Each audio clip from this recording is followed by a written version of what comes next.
کا حصہ تھیں اور ان کی حکومت کو ختم کیا گیا۔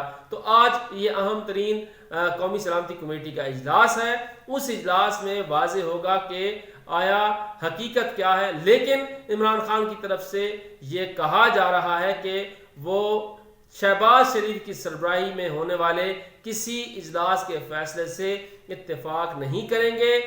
انہیں اعتماد صرف اور صرف عدلیہ پر ہے اور عدلیہ کے زیر اہتمام ہی ایک کمیشن بنا کر اس کی اعلیٰ سطحی تحقیقات کروائی جائیں۔ تیسرا معاملہ یہ ہے کہ کل عمران خان نے ایک بڑا پاور شو کر دیا ہے۔ جی ہاں، یہ تیسرا بڑا پاور شو تھا، اس میں کوئی شک نہیں۔ عوام کی ایک بڑی تعداد رات کو بھی عمران خان کا خطاب سننے کے لیے آئی، اور سب سے اہم بات یہ ہے کہ رمضان المبارک کے باوجود لوگوں کی ایک بڑی تعداد جو ہے وہ عمران خان کے خطابات کو سننے کے لیے مسلسل آ رہی ہے، اور اس سے اندازہ لگایا جا سکتا ہے کہ عمران خان اپنے اس بیانیے کو مقبول کرنے کے لیے کافی حد تک متحرک ہیں اور کافی حد تک وہ کامیاب بھی ہوئے ہیں۔ لیکن اصل بات یہ ہے کہ کیا یہ کامیابی عام انتخابات تک عمران خان برقرار رکھ سکیں گے، اس کا تسلسل عمران خان کس طرح سے برقرار رکھیں گے، یہ ایک بڑا اہم معاملہ ہوگا۔ لیکن کل جو عمران خان صاحب نے خطاب کیا ہے اس میں انہوں نے ایک مرتبہ پھر الزامات عائد کیے ہیں اور یہ کہا ہے کہ ان کی حکومت کو میر جعفروں نے، میر صادقوں نے ختم کیا اور اب چوروں کو مسلط کر دیا ہے۔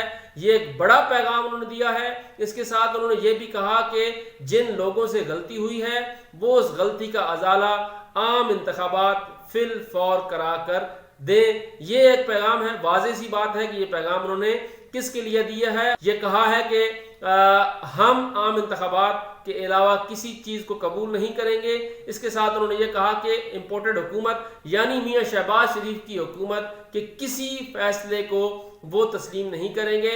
اس سے انہوں نے واضح اندیہ دے دیا ہے کہ مسلم لیگ نون کی طرف سے جو اقدامات کیے جا رہے ہیں، خصوصاً اوورسیز پاکستانیز کو ووٹ دینے کے حق کے حوالے سے جو بات سامنے آئی، وفاقی وزیر قانون اعظم نذیر تارڑ نے جو بات کی کہ ہم اس معاملے پر نظر ثانی کریں گے۔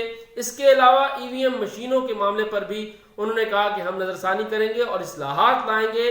اس بات کو بھی عمران خان کی طرف سے مسترد کر دیا گیا ہے۔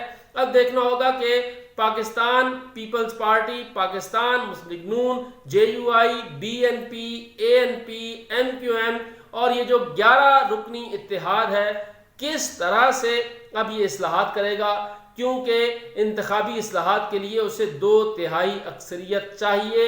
کیا 2/3 اکثریت کے ذریعے وہ ان قوانین کو ختم کر لیں گے، جبکہ صدر مملکت اس وقت عارف علوی ہیں جن کا تعلق پاکستان تحریک انصاف سے ہے، ان کے ہوتے ہوئے کس طرح سے قانون سازی کی جائے گی اور قانون سازی کا عمل آگے بڑھے گا، یہ ایک بڑا چیلنج اور ایک سوالیہ نشان ضرور ہے۔ اس کے ساتھ ناظرین، عمران خان جو کہ کرکٹ کے کھلاڑی ہیں اور اب وہ سیاسی طور پر 22 سال سے اپنا لوہا منوا رہے ہیں، اسی وجہ سے وہ اقتدار کی راہداریوں تک پہنچے، وزیر اعظم بنے اور اب وہ دوبارہ سے کوشش کر رہے ہیں کہ ایک مرتبہ پھر اقتدار حاصل کریں۔ لیکن اس بار انہوں نے اپنی سیاسی زندگی کا سب سے بڑا جوا کھیل دیا ہے۔ اب دیکھتے ہیں کہ اس جوئے میں انہیں کامیابی ہوتی ہے یا نہیں ہوتی، کیونکہ اپریل کا اختتام ہے اور مئی کا آغاز ہے۔ مئی انتہائی اہم مہینہ ہے پاکستان کی سیاست کے حوالے سے۔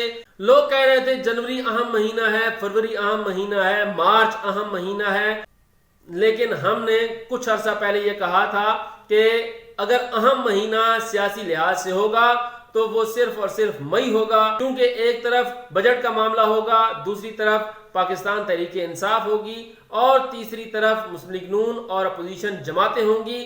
اس وقت ہم نے یہ کہا تھا، لیکن اب مسلم لیگ نون اور اپوزیشن جماعتیں حکومت میں ہیں اور پاکستان تحریک انصاف جو کہ حکمران جماعت تھی اب وہ اپوزیشن میں نہیں بلکہ سڑکوں پر ہے اور وہ اس ایوان میں آنے کے لیے تیار نہیں ہے۔ ایسی صورت میں جو قانون سازی پاکستان مسلم لیگ نون مخلوط حکومت کے ذریعے کرے گی وہ کس حد تک قابل قبول ہوگی، یہ بھی ایک اہم معاملہ ضرور ہے۔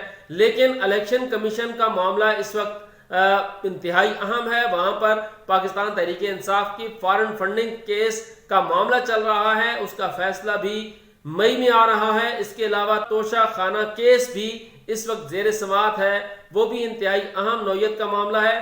لیکن یہ بات صرف عمران خان تک نہیں رکے گی، کیونکہ اگر توشہ خانہ کی بات شروع ہوگی تو پھر وہ صرف عمران خان تک نہیں بلکہ آصف علی زرداری تک بھی جائے گی، اور آصف علی زرداری سے پھر میاں نواز شریف تک بھی جائے گی، اور پھر میاں نواز شریف سے وہ بات اور اوپر جائے گی اور ذوالفقار علی بھٹو شہید تک یہ بات جا سکتی ہے، اور پھر تمام چیزیں سامنے آئیں گی کہ کس نے کس وقت توشہ خانہ سے کون سا تحفہ خریدا تھا، اور کیا وہ تحفہ آج ان کے پاس موجود ہے یا پھر اسے بیچ دیا گیا ہے۔ یہ بات جب نکلے گی تو پھر بہت سے چہرے سامنے آئیں گے، پھر صرف عمران خان نہیں ہوں گے اور چہروں کو بھی سامنے آنا پڑے گا۔ اب دیکھتے ہیں کہ اس کی تحقیقات کس حد تک آگے بڑھتی ہیں، کیونکہ آج تک پاکستان میں اس طرح کے معاملات کبھی منطقی انجام تک نہیں پہنچے۔ ہمیشہ احتساب کی بات کی گئی، لیکن احتساب کے حوالے سے صرف اور صرف سیاسی مفادات ہی حاصل کیے گئے ہیں۔ کل ایک بڑی خبر نیب کے حوالے سے آئی کہ اس کے اوپر اربوں روپے خرچ ہوئے، لیکن ابھی تک 1 روپے کی ریکوری بھی نہیں ہوئی، اور یہ ہمارے اس نظام پر ایک اور بڑا سوال ضرور ہے۔ اب ناظرین آتے ہیں اس مخلوط حکومت کی طرف۔ مخلوط حکومت مسلسل پھنستی جا رہی ہے۔ عمران خان کو تو میاں شہباز شریف نے، آصف علی زرداری نے، اختر جان مینگل نے، مولانا فضل الرحمان نے، مولانا ساجد میر نے، اور اس کے ساتھ ساتھ عوامی نیشنل پارٹی کے سربراہ اسفند یار ولی نے مل کر نکال دیا۔ لیکن اب یہی حکومت مزید مشکلات کا شکار ہو رہی ہے، کیونکہ معاشی صورتحال انتہائی خراب ہے، اور دوسری طرف FATF کا معاملہ ہے جس کے آخری نقطے پر ابھی تک عمل درآمد نہیں ہوا۔ اس کا بھی اہم ترین اجلاس ہونے والا ہے۔ آیا پاکستان گرے لسٹ سے نکلے گا یا گرے لسٹ میں برقرار رہے گا؟ اب دیکھنا ہوگا کہ یہ حکومت کیا اقدامات اٹھاتی ہے، IMF کے ساتھ کن شرائط پر اب ایگریمنٹ کیا جاتا ہے، کیونکہ یہی اپوزیشن جماعتیں جو آج حکومت میں ہیں، انہوں نے پاکستان تحریک انصاف کے معاہدوں پر شدید تنقید کی تھی۔ رات کو بھی خواجہ آصف کی طرف سے یہ کہا گیا کہ اسٹیٹ بینک آف پاکستان کی خود مختاری جس طرح سے بیچی گئی ہے IMF کو، اس قانون کو ہم ریورس کریں گے۔ دوسری طرف مہنگائی اور بے روزگاری میں مسلسل اضافہ ہو رہا ہے۔ یہ کہا جا رہا تھا کہ شہباز شریف کی حکومت کے آتے ہی ڈالر کا ریٹ جو ہے وہ نیچے آ گیا، دیکھ لیں 8-10 روپے نیچے آیا، لیکن اب دیکھیں کہ دوبارہ یہ ڈالر 188 کو کراس کر رہا ہے۔